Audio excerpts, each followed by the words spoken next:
Hey planner friends, it's Nia. Welcome to Life with Nia. Today we are setting up our budget for September 2022.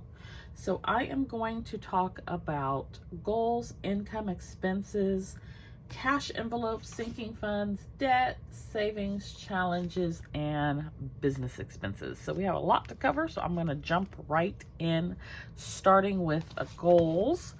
So our goals for this month, I kind of broke them down in my Budget Mom book. So these are sort of like business related goals. So fall planner sesh box, 4,000 in Etsy sales, $100 in YouTube revenue, and 100 subscribers, and pay quarterly taxes. Then for more of like the personal side, save $750, pay off $1,000 in debt, track expenses, pay off Ashley Furniture, pay off Klarna, pay off Afterpay, and hit $10,000 for our sinking funds, like grand total. So that is what we have for our goals this month. And then from goals, we go right into income. So for our income,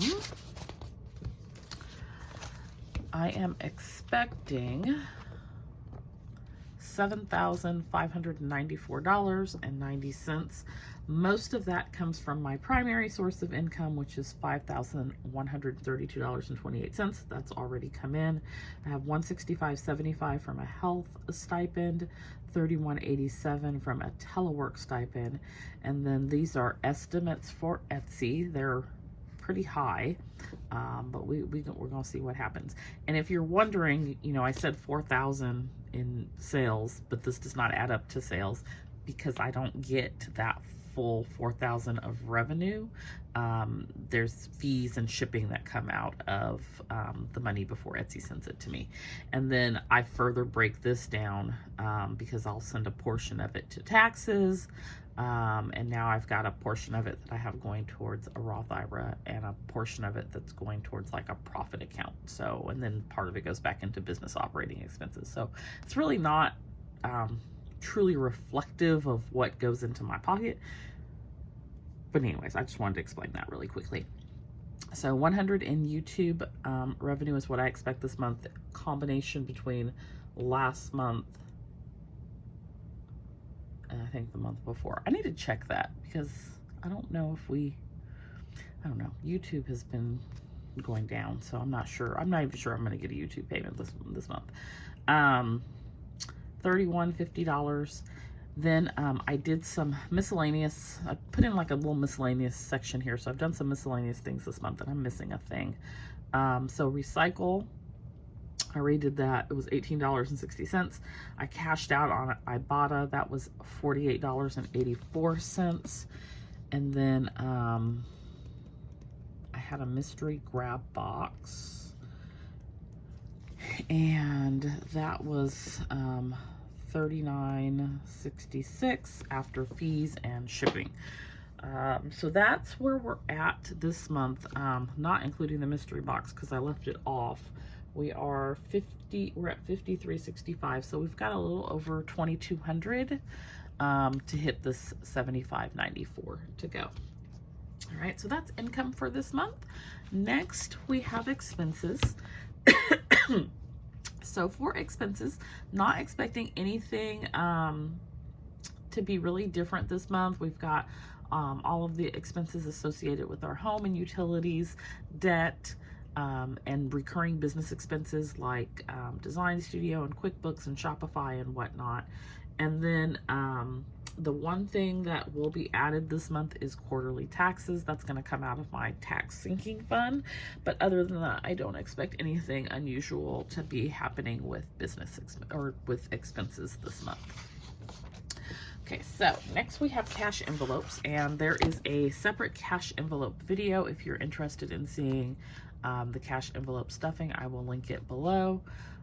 We stuffed a total of $881 in cash envelopes this month. And then I went back after I did the recycling.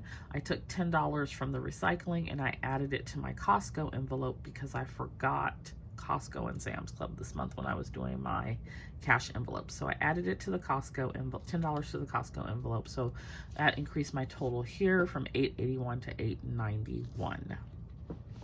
$891. Gas is the only expense that we roll over each month, so $86 was rolled over.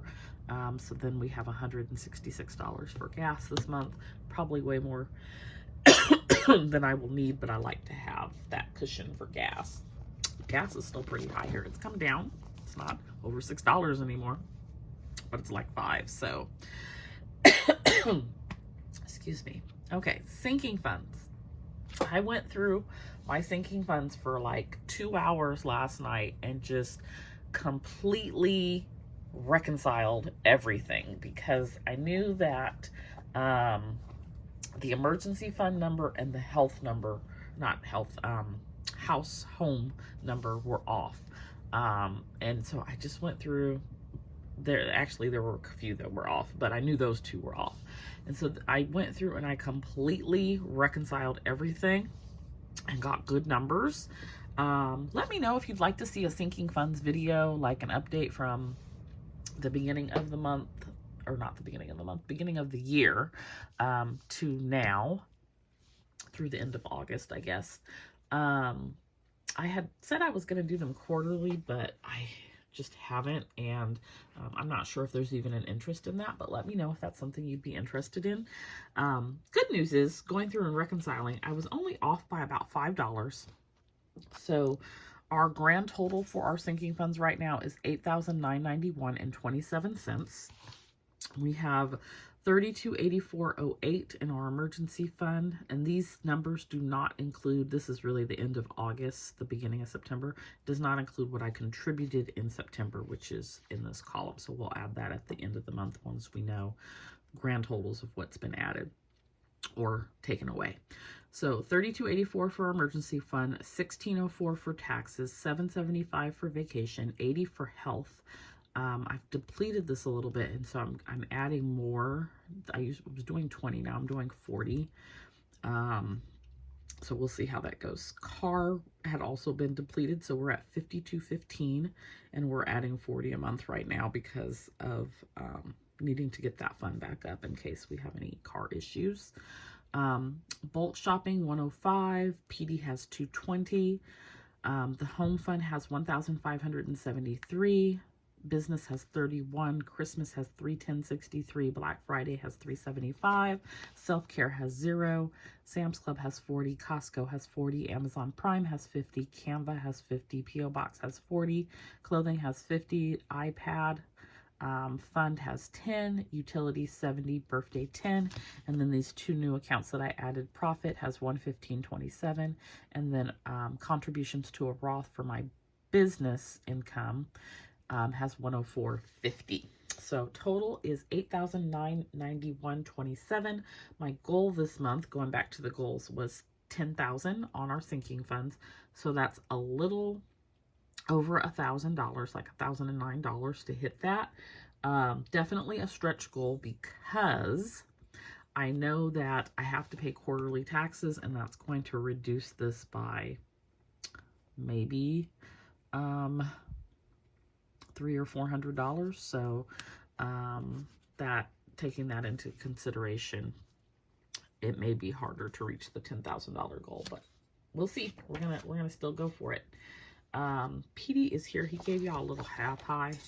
Now you get the full high because I called it a half high. He doesn't like it when I call him out. So PD says hi. Okay, so here is our debt picture. Focus debt, we're at $32,708. At the beginning of the year, we were at $33,989. So the goal this month is for this to be $32,000. Even though I want to pay down $1,000, I'm accounting for like interest. It's not gonna reduce it dollar for dollar. So We've got Discover, Quicksilver, and Platinum cards, Klarna, and Afterpay. If I can wipe these two out, that is like a little over $700 right there. PayPal, Mac Computer, Kohl's, and then this is Ashley Furniture, which is not included in the Focus Debt amount because it was something that I acquired after I started this year. But I do want to get it paid off, and it's got like a promotional rate, so I'm trying to get it done before that ends. Navy Federal loan, and then car payment. My car loan is under $12,000 now. I'm pretty excited about that. So getting that paid down. So that is where our debt picture is at for this month. Again, we're gonna goal is to pay $1,000 down this month, but have this number be $32,000. All right, savings challenges. We're doing 2 savings challenges this month for the Budget Mom, plus our other savings challenges. We'll still have our savings challenge video every Friday. It posts on Sunday. I record it every Friday with updates. So the first Budget Mom Savings Challenge is called Email Frenzy. Every Monday you check your email box. The number of unread emails is the dollar amount you save. So if you have 35 unread emails when you check Monday morning, then you would save $35. So I've got 9/5, 9/12, 9/19, and 9/26. So we'll start that this coming Monday. And then the other Budget Mom Savings Challenge that I am doing is called Cents to Savings. So I already did the first one in alignment with the Savings Challenge update video. So this one you save your cents in your checking account in a dollar amount. So if you have 48 cents at the end of whatever your balance is, you would save $48. I had 41 cents, so I saved $41. I changed the date from the 1st and the 15th to the 2nd and the 16th so that I could do it with the Savings Challenge videos. So we've got 41, and then we'll check again on the 16th, and we will change the cents on the 16th to a dollar amount, and we will save that amount also. So that is the Budget Mom Savings Challenge. And then the last thing is business expenses. So I don't have any so far. Actually, Shopify just hit today.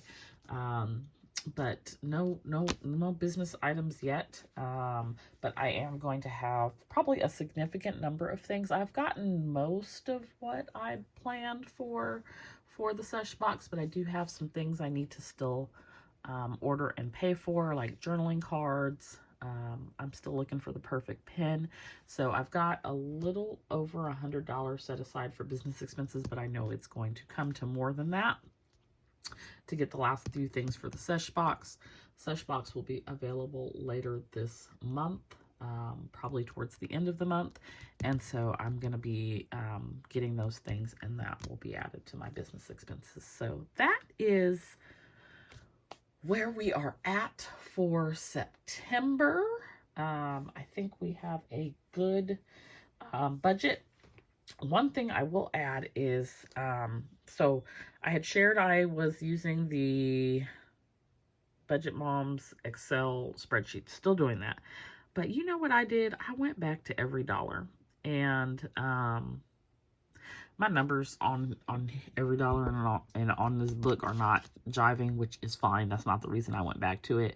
I had not used it in over 2 years. The last time I used it was January 2020, and as you know, after January 2020, Cousin Roro came to visit and just didn't go away, and life got chaotic, and paper and pen has just worked better for me. But what I like about every dollar or any type of app is that it does the math for you, and so I have a good idea of where I'm at. And they added this thing called, there was already a thing in here for like funds, like you could have like an emergency fund, but I could put all my sinking funds in here. And so that's what I did. And so, because the reason it took me 2 hours to go through and reconcile is because I have stuff all over the place. I've got some of this in cash and some of this over here in Ally, and I still have these Discover savings accounts. And then I have, the time that something is transferring in between two places, and it was just hard to keep track of it. So I'm able to do it in this app, and I'm trying to figure it out. Like I was putting stuff in and then it's not working out how I was thinking it. I'll give you an example. Home. So it asks you, so you make it a fund and then it asks you plan this month. If I say that I plan to do 100 this month, then it changes my balance to 1690, even though I may not have done it. I'm thinking it's planned as something I'm going to do. And then the good thing about that is that it adds it to it takes it out of your budget, out of your income. So I liked that. But then when I go to actually put the $100 in here, so you got your little plus sign down here and you add in a transaction. So if I go to add it as income, so now I'm adding 100. Let's say I funded it. Now it's made it $17.90. So it's like it's adding it twice. So I don't know. That's the only thing I need to figure out because I'm like, this is not working for me. Let me go back and fix this because I don't want all these things in here.